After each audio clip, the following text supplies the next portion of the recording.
আল্লাহ পাক রব্বুল আলামিন বলেন কাদ আফলাহাল মুমিনুন, মুমিনরা সফল হয়ে গেছে। এইবার মুমিন হতে গেলে কি করতে হবে?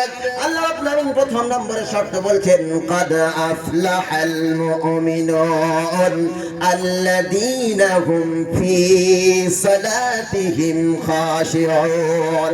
আল্লাহ পাক বলেন মুমিন বান্দা সেই ব্যক্তি যে ব্যক্তি নামাজের ভিতরে খুশু করে, বিনয়ের সঙ্গে নামাজ পড়ে, ধীরতার সঙ্গে নামাজ পড়ে, তাড়াহুড়া করে নামাজ পড়ে না। মুহাম্মদুর রাসূলুল্লাহ সাল্লাল্লাহু আলাইহি ওয়াসাল্লাম মসজিদের ভিতরে বসে আছেন, হঠাৎ করে একজন সাহাবী এসেছে, আসার পরে সে নামাজ পড়তে শুরু করেছে। নামাজ পড়তে পড়তে মুহাম্মদ সাল্লাল্লাহু আলাইহি ওয়াসাল্লাম বলছেন, নামাজ যখন শেষ হয়ে গেল সঙ্গে সঙ্গে বলছেন সাল্লি ফাইন্নাকা লাম তুসাল্লি, তুমি নামাজ আবার পড়ো, রিপিট ইওর নামাজ, তোমার নামাজটা আবার পড়ো, তুমি নামাজ পড়ো নাই।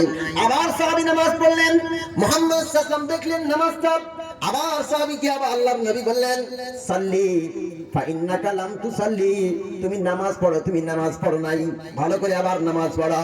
এমনি করে দুইবার হয়ে গেল, তিনবার যখন হয়ে গেল সঙ্গে সঙ্গে সাহাবী বললেন ইয়া রাসূলুল্লাহ, ইয়া হাবিবাল্লাহ, হুজুর সঠিক নামাজটা আপনি আমাকে শিখিয়ে দেন। আল্লাহর নবী বলেন, আল্লাহর হাবিব বলেন, ও সাহাবী শোনো শোনো, নামাজ যখন পড়বে তখন বিনয়ের সঙ্গে খুশু করে নামাজ পড়া লাগবে। জোরে বলুন সুবহানাল্লাহ। আমাদের খুশু কারে বলে? ইমাম সাহেব নামাজে দাঁড়িয়েছে, আল্লাহু আকবার, আলহামদুলিল্লাহি রাব্বিল আলামিন আর রহমানির রহিম মালিকি ইয়াউমিদ্দিন। এবার সূরা ফাতিহা শেষ। ওয়াদুহা ওয়াল-লাইলি ইযা সাজা। ও মনে করছে এক্ষুনি যদি এক রাকাত হয়ে যায় তাহলে তো আমার দ্বিতীয়বার উঠতে কষ্ট হবে না। ও ওযু তাড়াহুড়ো করে করছে, একবারের জায়গায় দুবার হচ্ছে, তিনবারের জায়গায় পাঁচবার ধুয়ে ফেলছে, আবার পাঁচবারের জায়গায় একবার ধুইছে, নাকের মুখে কোন রকম গুজে, আর মসজিদের ভিতর থেকে ছুটে আসছিল, হঠাৎ করে পা পিছনে গিয়ে ঠ্যাংটা যায় ভেঙে আর লুঙ্গি যায় খুলে। কি অবস্থা! নামাজ পড়তে যাচ্ছে, কি করতে যাচ্ছে? ওর জন্য ট্রেন ছেড়ে যাচ্ছে, কথা কয় না, ওর জন্য ট্রেন ছেড়ে যাচ্ছে, যেন মনে হলো যে ওর পাকা ধানে গরু পড়েছে। আল্লাহর নবী বলেন, আল্লাহর হাবিব বলেন, নামাজের ভিতরে খুশু করতে হবে, বিনয়ের সঙ্গে নামাজ পড়তে হবে, এমনকি নামাজে যাওয়ার ক্ষেত্রেও বিনয়ের সঙ্গে করতে হবে। দৌড়ে গিয়ে নামাজ ধরা মাকরুহ, দৌড়ে গিয়ে নামাজ ধরা যাবে না। আপনি ইমামের সঙ্গে যতটুকু পাবেন ততটুকুই পড়বেন, আবার উঠে সেটাকে পরিপূর্ণ করে নেবেন। এর নাম হলো ইসলাম। ইসলাম বলে না তুমি ছুটে গিয়ে নামাজটা ধরে নাও, ইমামের সঙ্গে নামাজ পড়ে, কথা বলে নাই। ইসলাম বলেছে জামাতের সঙ্গে নামাজ পড়ে। জোরে বলুন সুবহানাল্লাহ। এই জন্য তো মাসবুক আছে, কেউ মাসবুক না, যারা আগে ছেড়ে যায় পরে ছেড়ে যায়, কেউ ইমামের সঙ্গে থাকে। তিন কোয়ালিটির নামাজি আছে, একজন প্রথম থেকে শুরু করে, একজন যে রাকাত ছেড়ে যায়, আরেকজন প্রথম থেকে শুরু করে মাঝখানে গিয়ে ভেঙে ফেলে, তাই না? এরকম নামাজি আছে না? নামাজি আছে। রাসূল সাল্লাল্লাহু আলাইহি ওয়াসাল্লাম কি বলেছে যে ছুটে গিয়ে তুমি নামাজ ধরো? না। সম্মানিত ভাইরা, ইসলাম কত সুন্দর দেখুন, ছুটে গিয়ে নামাজ ধরার কথা বলে নাই। ধীর স্থির ভাবে যাও, এক রাকাত ছেড়ে যায় যাক, দুই রাকাত ছেড়ে যায় যাক, তিন রাকাত ছেড়ে যায় যাক, চার রাকাত ছেড়ে যায় যাক, শেষ বারে গিয়ে যদি বৈঠক পেয়ে যায়, এমনকি এক তসবিহ পরিমাণ যদি বৈঠক পেয়ে যায়, ওই ব্যক্তি জামাতে শামিল হয়ে যায়। সুবহানাল্লাহ। এরপরে কি করে? অনেক মানুষ নামাজের ভিতরে খুশু বোঝে না। আল্লাহু আকবার বলে এইবার কেরাত শেষ করলো, করে রুকু করলো, আবার উঠলো, রুকু আর তাহবিল আরকান করলো না, রুকুতে গেল, উঠে 1 সেকেন্ড 2 সেকেন্ড 3 সেকেন্ড অন্তত দাঁড়াতে হবে, এর নাম হলো তাহবিল আরকান। আবার রুকু থেকে উঠে দাঁড়িয়ে আবার সিজদায় যাওয়ার ক্ষেত্রে একটু সময় নিতে হবে, এক সিজদা দিয়ে অন্য সিজদার মাঝখানে সময় নিতে হবে। এই সময় যদি আপনি দিতে পারেন তাহলে এর নাম হলো তাহবিল আরকান। জোরে বলুন সুবহানাল্লাহ। তাহবিল মানে দৃঢ়তা, আরকান মানে রুকুন। রুকু একটা রুকুন, আবার কওমা একটা রুকুন, আবার গিয়ে সিজদা আরেকটা রুকুন, আরেকটা সিজদা থেকে উঠলেন, মাঝখানে যে জলসা করলেন ওটা আরেকটা রুকুন। প্রত্যেকটা আলাদা করতে হবে। কি করতে হবে? প্রত্যেকটা আলাদা করতে হবে। সম্মানিত ভাইরা, আমরা কি করি রুকুতে গিয়ে ঝট করে গিয়ে আবার ঝট করে দাঁড়িয়ে যাই, এর নাম রুকু নয়। আল্লাহর নবী বলেন, আল্লাহর হাবিব বলেন, সব চাইতে বড় চোর হলো ওই ব্যক্তি যে ব্যক্তি নামাজে চুরি করে, নামাজে চুরি করে। সাহাবায়ে কেরাম অবাক হলেন, ইয়া রাসূলুল্লাহ, ইয়া হাবিবাল্লাহ, নামাজের ভিতরে আবার কি করে চুরি হতে পারে? নামাজে আবার মানুষ কি করে চুরি করে? সঙ্গে সঙ্গে মুহাম্মদ সাল্লাল্লাহু আলাইহি ওয়াসাল্লাম বললেন, সাহাবীরা শোনো শোনো, নামাজের ভিতরেও চুরি করা যায়। নামাজের ভিতরে যখন রুকু থেকে ওঠে তা দিলে আর কাম করে না, সিজদা থেকে উঠে আরেকটা সিজদার জন্য মাঝখানে দাঁড়ায় না, টাকা মুরগি যেমন খাট খাট করে খায়, দুটো সিজদা একসঙ্গে মেরে দেয়, টু ইন ওয়ান, দুটোকে একসঙ্গে দিয়ে দেয়, ঠিক করবি আবার ঠিক করবি না। এর নাম কি নয়? খুশুখুজু নয়। কি নয়? খুশুখুজু নয়। সম্মানিত বাবা, এমন মুসল্লি আছে যখন ইকামত শুরু হয়ে গেল, ইকামতে এবারে ইমাম সাহেব কি করলো? নামাজে দাঁড়িয়ে গেল, মুসল্লিরাও দাঁড়িয়ে গেল। হঠাৎ করে দেখা গেল কারেন্ট চলে গেল, কারেন্ট চলে গেল। এক শ্রেণীর মুসল্লি আছে, ওর যা কারেন্টটা চলে গেল নামাজের ভিতরে, ওর যা কারেন্টটা চলে গেল। আমি একজন মুসল্লিকে দেখলাম, মুসল্লি নামাজে দাঁড়িয়ে আছে, নামাজে দাঁড়ানো অবস্থায় কেসেছে, কাশার পরে থুতু উঠেছে, পপ উঠেছে, এইভাবে ধরে নিয়ে জানালায় গিয়ে করে ফেলে আসলো, আবার দাঁড়িয়ে রইল, কথা বলেন না। এরকম মুসল্লি নেই? আছে না? আবার দেখবেন কিছু মুসল্লি আছে নামাজে দাঁড়িয়ে থাকবে, এইভাবে নামাজে দাঁড়িয়ে থাকতে একবার দেখে নেবে, একবার কে গেল দেখি, আছে না? সম্মানিত বাবা, এর নাম তাদিল আর কার নয়, এর নাম খুশুখুজু নয়। আপনি যখন নামাজে দাঁড়িয়ে থাকবেন তখন নামাজে আপনার চোখটা দাঁড়ানো অবস্থায় সিজদার জায়গায় থাকবে, ঘড়ির উপরে থাকবে না, পাখার উপরে থাকবে না, কারেন্টের ব্যাপারে থাকবে না, ইমামের দিকে লক্ষ্য থাকবে না, রাস্তার দিকে থাকবে না, কোনো কিছুর দিকে আপনার কোনো সাড়া থাকবে না। যে ব্যক্তি আল্লাহর সঙ্গে কি করবে? কথা বলবে, আল্লাহর সঙ্গে কথা বলবে, ওই ব্যক্তি আর অন্য কোনো কাজে মশগুল হতে পারে না। জোরে বলুন সুবহানাল্লাহ। আল্লাহর সঙ্গে যে মোনাজাত করবে, যে গোপনে কথা বলবে, যে ওই ব্যক্তি আর অন্যদিকে খেয়াল করতে পারে না। জোরে বলুন সুবহানাল্লাহ। আল্লাহ নবী বলছে, তুমি যখন নামাজে দাঁড়াবে তখন মনে মনে করবে যে, মনে মনে করবে যে তোমার জীবনের শেষ নামাজ।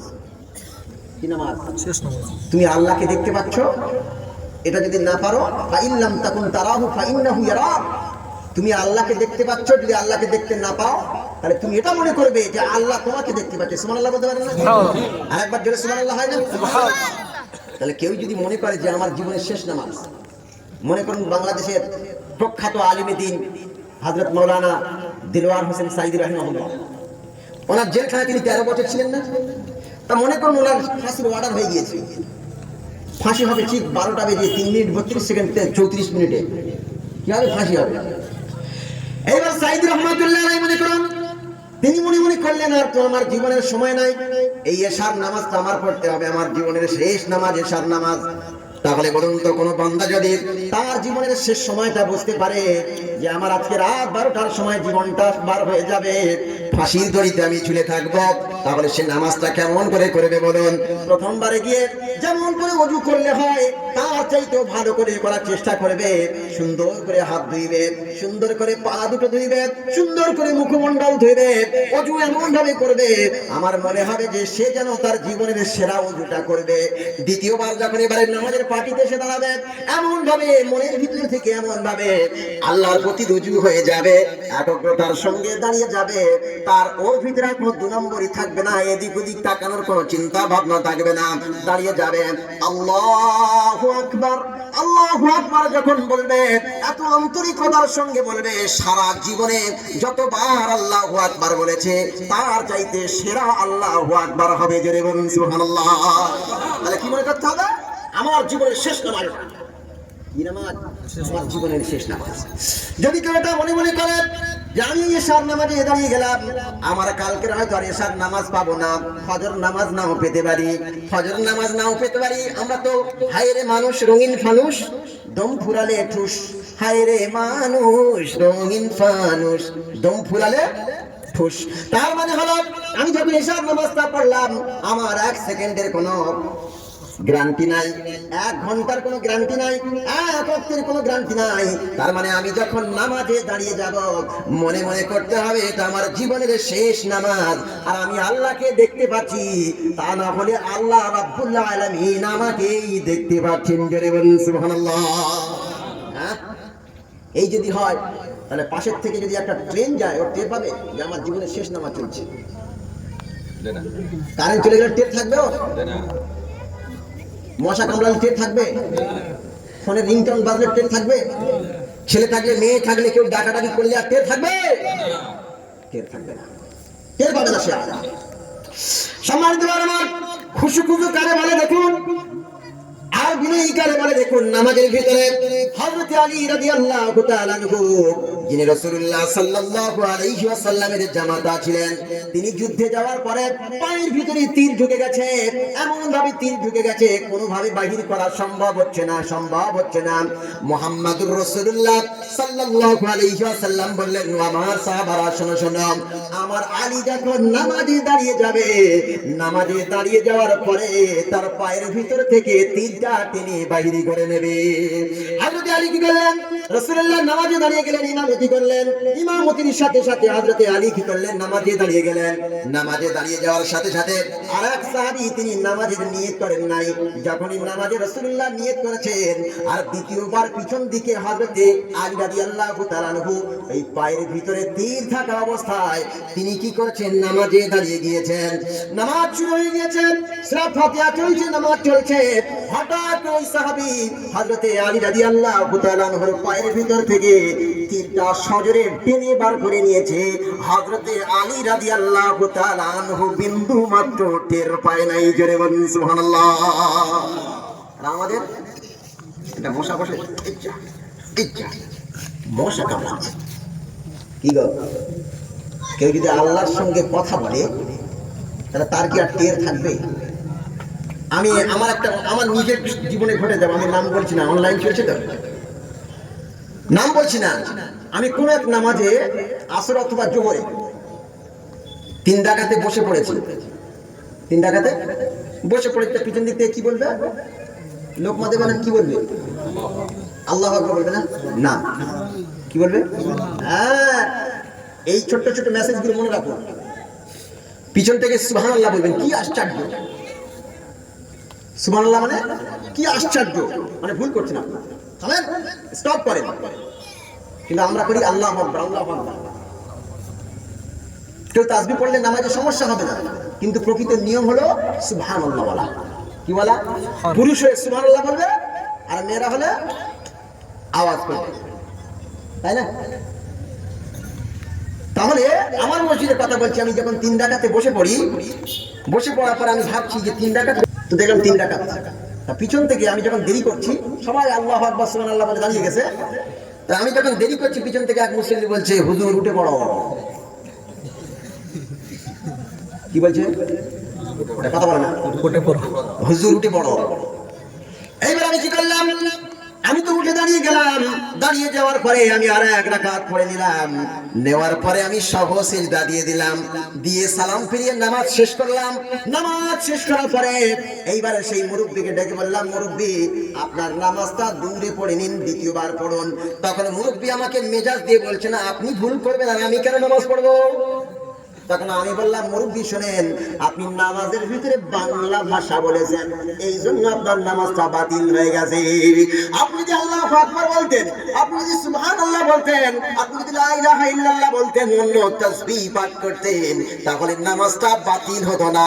আপনি বাংলা ভাষা বলে ফেলেছেন বলে আপনার নামাজটা বাতিল হয়ে গেছে। আমি আবার হাতে বা পায়ে মাথায় হাত বুলিয়ে বললাম, নামাজটা পড়ে নেন, আপনার দায়িত্বে নামাজটা থেকে গেল। তারপরে মুরব্বি পড়ে নিল। তার মানে বুঝুন আমরা কতটা তাকওয়াবান, কতটা নামাজকে বুঝি, কতটা নামাজকে মূল্যায়ন করি, কতটা খুশুর সঙ্গে নামাজ পড়ি, কতটা জেনে বুঝে নামাজ পড়ি। আমরা নামাজের ভিতরে উদাসীন হয়েছি। আল্লাহ রাব্বুল আলামিন বলেন, ফাওয়াইলুল লিল মুসাল্লিন আল্লাযীনা হুম আন সালাতিহিম সাহুন। আল্লাহ রাব্বুল আলামিন বলেন, ফাওয়াইলুল লিল মুসাল্লিন, ওই মুসল্লির জন্য ওয়াইল নামক জাহান্নাম। আবার অন্য তাফসীরে সে ফাওয়াইলুল লিল মুসাল্লিন, ওই মুসল্লির জন্য দুর্ভোগ। আল্লাযীনা হুম ফি সালাতি আন সালাতিহিম সাহুন, যে তার নামাজের ভিতরে উদাসীন। নামাজের ভিতরে কি উদাসীন? উদাসীনতার সঙ্গে নামাজ পড়লে, উদাসীনতার সঙ্গে নামাজ পড়লে কি হবে না? নামাজ হবে না। তাহলে দাঁড়াতে হবে, সুন্দরভাবে নিয়ত করতে হবে। চোখটা কোথায় থাকবে? সিজদার জায়গায়। রুকুটা হবে মাথা যেন নিচু না হয়, উঁচু যেন না হয়, সমতল। আবার সুন্দর করে উঠে দাঁড়াবেন, যেন এক তসবিহ ভালো করে দাঁড়াতে পারেন, তাই না? আবার যখন ওখান থেকে আপনি সিজদা করবেন, আবার সিজদা গিয়ে 3 তাসবিহ পড়ে আবার ভালো করে বসবেন। বসার পর তারপর আবার কি করবেন? সিজদা করবেন। তারপরে সিজদার তাসবিহ পড়বেন কমপক্ষে 3 বার, ভালোভাবে 3 বার পড়বেন, পড়ে তারপরে দাঁড়াবেন। তারপর কি করবেন? দাঁড়াবেন। আল্লাহ রাব্বুল আলামিন বলেন, কোন বান্দা যদি প্রকৃত অর্থে নামাজ পড়ে, প্রকৃত অর্থে যদি সে নামাজ প্রতিষ্ঠা করে, নামাজ কায়েম করে, নামাজ যদি পড়ে নেয়, ওই নামাজ তাকে অপকর্ম করতে দেবে না, ওই নামাজ তাকে খারাপ কাজ থেকে বাঁচাবে। কথা ঠিক না ভুল? আল্লাহ রাব্বুল আলামিন বলেন, ইন্নাস সালাতা তানহা আনিল ফাহশাই ওয়াল মুনকার। আল্লাহ রাব্বুল আলামিন বলেন, নিশ্চয় নামাজ, ইন্নাস সালাতা তানহা, নিশ্চয়ই নামাজ বাঁচায়, দূরে সরিয়ে দেয়, নিশ্চয়ই নামাজ দূরে সরিয়ে দেয়, আনিল ফাহশাই ওয়াল মুনকার, অপকর্ম থেকে, খারাপ কাজ থেকে, পাপাচার থেকে, গর্হিত কাজ থেকে। যে ব্যক্তি প্রকৃত অর্থে নামাজ পড়ে, ওই ব্যক্তি কোনোদিন সুদ খেতে পারে না, ওই ব্যক্তি কোনোদিন হারাম খেতে পারে না, ওই ব্যক্তি কোনোদিন জিনা করতে পারে না, ওই ব্যক্তি কোনোদিন ভাইয়ের হক মারতে পারে না, ওই ব্যক্তি কোনোদিন অন্য মানুষের হক মারতে পারে না। হক মারলে কিন্তু ও প্রকৃত নামাজি আর থাকতে পারে না। ঠিক আছে? অনেকে দেখছি যে নামাজ পড়ছে, 5 ওয়াক্ত নামাজ যেখানে পড়া পড়ে গেছে, মানে কপালে দাগ পড়ে গেছে, হাঁটুতে দাগ পড়ে গেছে, পায়ের গাঁটগুলোতে দাগ পড়ে গেছে, বিরাট নামাজি, অথচ আল ঠেলে, কি ঠেলে? মালে ভেজাল দেয়, ওজনে কম দেয়, স্ত্রীর সঙ্গে ভালো ব্যবহার করে না, রুড়ো মেজাজ, কঠোর খারাপ, ভাষা খারাপ, ভাই ভাইয়ের সঙ্গে সম্পর্ক নেই, প্রতিবেশীর সঙ্গে সম্পর্ক নেই, মানুষের সঙ্গে ভালোভাবে কথা বলে না, মানুষের সঙ্গে ভালোভাবে কথা বলে না, রুড়ো মেজাজ, সুদে ঘুষে সব জিনিসে জর্জরিত হয়ে আছে, অথচ আল্লাহু আকবার 5 ওয়াক্ত নামাজ পড়ে। ওই নামাজ আপনার কোনো কাজে আসলো না, যে নামাজ আপনাকে খারাপ কাজ থেকে বাঁচাতে পারলো না, ওই নামাজ আপনাকে পরিবর্তন করতে পারলো না, কারণ ওটা নামাজ নয়, ওটা প্রকৃত নামাজ নয়। এই জন্য আপনি খারাপ কাজ থেকে বাঁচতে পারেন না। কেউ যদি প্রশ্ন করে, হুজুর অমুককে দেখেছি, সে তো নামাজও পড়ে আবার সুদও খায়, সে নামাজও পড়ে আবার জিনাও করে, নামাজ পড়ে ভাইয়ের হক মারে, নামাজ পড়ে আবার খারাপ কাজে আঞ্জাম দেয়। ও হুজুর বলতে পারেন, আল্লাহর কোরআন বলেছে নিশ্চয়ই নামাজ মানুষকে খারাপ কাজ থেকে বাঁচায়। তাহলে নামাজ কি খারাপ কাজ থেকে যদি বাঁচায়, তাহলে আল্লাহর কোরআন ঠিক না ভুল? আল্লাহর কোরআন ঠিক না ভুল?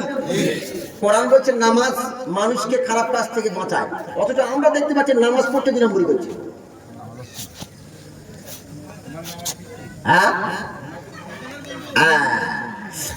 কোরআনের জায়গায় ঠিক আছে, হাদিসের জায়গায় ঠিক আছে, আমরা ঠিক নাই। আমরা স্কেল দিয়ে মাপি, কিন্তু স্কেলকে যদি মাপতে যাই, কথা কয় না। শরীয়তের স্কেলের নাম দুটো স্কেল, একটার নাম হলো কোরআন আর একটার নাম হলো হাদিস। এই দুটো হচ্ছে স্কেল। এই স্কেলকে যদি আমরা নিজেরা মাপতে যাই, মুসলমান যদি মাপতে যায়, কোরআনকে ভুল প্রমাণ করা যাবে না, কারণ স্কেলকে ভুল ধরা যায় না, স্কেল অন্য কিছুর ভুল ধরে। তার মানে কোরআনের জায়গায় ঠিক আছে, কোরআনের নীতি দিয়ে ঠিক আছে, আমরা প্রকৃত নামাজি হতে পারি নাই, ওই জন্য নামাজ আমাদের খারাপ কাজ থেকে বাঁচাতে পারে না। এটা একটা দৃষ্টান্ত দিয়ে দিই। কয়লা দেখেছেন? কয়লা এখানে আসবে বলে আমি কালকের রাতে আপনার জামাটা নিজে আয়রন করেছি, জামা নিজে কেচেছি, সার্ফ দিয়ে সুন্দর করে নিজে কেচেছি। কাচার পরে এটা পরিষ্কার হয়েছে না? হয় ভাই, কথা কয় না? হয়েছে। তাহলে সার্ফ দিয়ে, সাবান দিয়ে, সাবলন দিয়ে, ডেটল দিয়ে আমি যদি এই কাপড়কে পরিষ্কার করি, কাপড় পরিষ্কার হবে না? হবে না? হবে। আর যদি সাপ দিয়ে কয়লাকে পরিষ্কার করি, কথা বলে না? সম্মানিত আমার, যাদের অন্তরটাই কাপড়ের মতো, কোরআন নামক সাপ দিয়ে, কোরআন নামক সাবান দিয়ে যদি আমাদের অন্তরটা পরিষ্কার করা হয়, নামাজের মাধ্যমে যদি পরিষ্কার করা হয়, তাহলে আমি খারাপ কাজ থেকে বাঁচতে পারবো। যেমন এই নোংরা থেকে জামাটা বেঁচে যায়। আর যদি কি হয়, আমার যদি অন্তরটা কয়লা হয়ে যায়, তাহলে কোরআন নামক সাবান দিয়ে, শ্যাম্পু দিয়ে আর পরিষ্কার করার মানে ম্যাটার দিয়ে, জিনিস দিয়ে, পরিষ্কার করার জিনিস দিয়ে ওটাকে কখনো পরিষ্কার করা সম্ভব নয়। আমাদের অন্তরগুলো কয়লা হয়ে গেছে, হাজার বার ধুইলে ময়লা যায় না। ওই নামাজিকে আল্লাহ নামাজের মাধ্যমে পরিবর্তন করে না। আল্লাহ রাব্বুল আলামিন বলেন, লা ইউগাইয়িরু মা বিকওমিন হাত্তা ইউগাইয়িরু মা বিআনফুসিহিম। আল্লাহ কোন জাতিকে ততক্ষণ পরিবর্তন করে না যতক্ষণ সে নিজে পরিবর্তন হওয়ার চেষ্টা না করে। আমি তো নামাজি হওয়ার চেষ্টা করি না, বুঝেছি? প্রকৃত নামাজি হওয়ার চেষ্টা করি নাই বলেই নামাজ আমাকে পরিবর্তন করতে পারে না। সুবহানাল্লাহ বলবেন না? বলি আল্লাহ। ও নামাজি আমার ঘরে নামাজ পড়ো আজ, ও নামাজি আমার ঘরে নামাজ পড়ো আজ। দিলে মে তোমার চরণ তলে হৃদয় যায় নামাজ। ও নামাজি আমার ঘরে নামাজ পড়ো আজ। সুবহানাল্লাহ বলেন। নামাজ আসলে কি জানেন তো? এই কথাটা ভালো করে শোনেন। আমাদের মুসলমানদের যে আচার অনুষ্ঠান আছে না, সব খাওয়া কেন্দ্রিক। কি কেন্দ্রিক? খাওয়া কেন্দ্রিক। না তো এখনো প্যান্ডেল ভর্তি হয়ে যাবে। আমাদের ইবাদত গুলো কি কেন্দ্রিক? খাওয়া কেন্দ্রিক। সবে বলাতে খাওয়া আছে না নাই? সবে মিয়ার আছে, 27-এ, ঈদে, বকরা ঈদে, জুমার দিনে, জলসার দিনে, মুসলমানিতে, মুসলমানি বলেন মাথা কাটা খাওয়া আছে না? বলছে তোর ছেলের মুসলমানি দিসনি কেন? ছেলে তো 18 বছর বয়স, বলছে টাকা জোগাড় করতে পারি না। আচ্ছা, একটা চামড়া কাটতে ক লক্ষ টাকা লাগে রে ভাই? কত বলেন না? 500 টাকা হলেই তো হয়ে যায়। ও গ্রামে দাওয়াত করবে, আমার ছেলে চাটকাটা হবে, গ্রামে দাওয়াত করে খাওয়াবে, 1 কোটি টাকা লাগবে। ওই জন্য ছেলে 18 বছর বয়স হয়ে গেলে চাটকাটা হলো না। কি গো? খাওয়া কেন্দ্রিক আমাদের ইবাদত। এই জলসায় খাওয়া, সবে বরাতে খাওয়া, সবে মিয়ারাজে খাওয়া, যত আচার অনুষ্ঠান আছে প্রত্যেক জায়গায় খাওয়া। মানে মুসলমান খেতে পারে, মানে মুসলমানের হাড়ি, মারোয়ারির গাড়ি আর হিন্দুর বাড়ি। আমরা খুব খেতে পারি। অন্য বাড়িতে গিয়ে দেখবেন তাদের বাড়ির উপরে বড় বড় কিতাব আছে, বই আছে, পুস্তক আছে। আর মুসলমানদের সামসেটের উপরে দেখবেন বড় বড় হাড়ি আছে, বকরা ঈদের গোশত জাল দেবে। সম্মানিত ভাই আমার, 3 বন্ধু, একজন হলো মুসলমান, আর একজন হলো খ্রিস্টান, আর একজন হলো ইহুদি। 3 বন্ধু সফরে গিয়েছে। সফরে যাওয়ার পরে খুব খিদা লেগেছে, ক্ষুধা পেয়েছে, ক্ষুধার্ত হয়ে গেছে। দোকান থেকে কিছু রুটি কিনে নিয়ে এসেছে। কথাগুলো ভালো করে শুনুন। দোকান থেকে কিছু রুটি কিনে নিয়ে এসেছে। নিয়ে আসার